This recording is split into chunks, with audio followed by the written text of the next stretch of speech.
l'idée de l'ombre. Quand vous avez un cube, par exemple, et que vous projetez une ombre en 2 dimensions de ce cube, ok?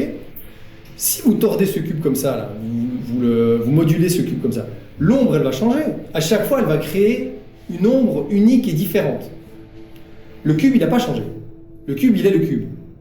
Vous êtes juste en train de moduler, le regarder d'un autre angle, ou de l'éclairer sous un autre angle, et ça donne à chaque fois une ombre unique. Ok? Et donc, c'est comme si pour apprendre à maîtriser, entre guillemets, le cube, la forme du cube, il faut apprendre à harmoniser toutes ces ombres, toutes ces facettes. Et donc c'est comme si, ici, c'est comme si on était en train de regarder, en tant que conscience dissociée, l'humain, qui est une espèce d'idée, comme dans Platon, qui disait qu'il y a des idées éternelles, universelles.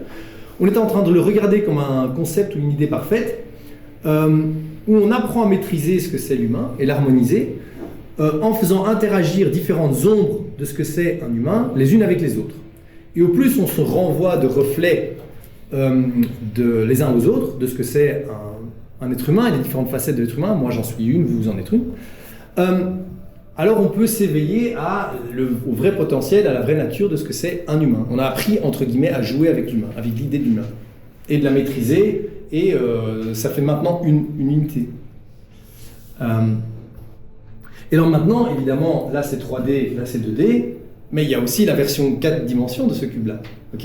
Et ainsi de suite, d'accord? Donc c'est de nouveau cette idée des choses qui sont imbriquées les unes dans les autres, de plus en plus complexes, mais pour apprendre à les maîtriser, quelque part, vous avez besoin d'apprendre à expérimenter avec toutes leurs ombres différentes, toutes leurs configurations potentielles différentes, et de les harmoniser les unes aux autres.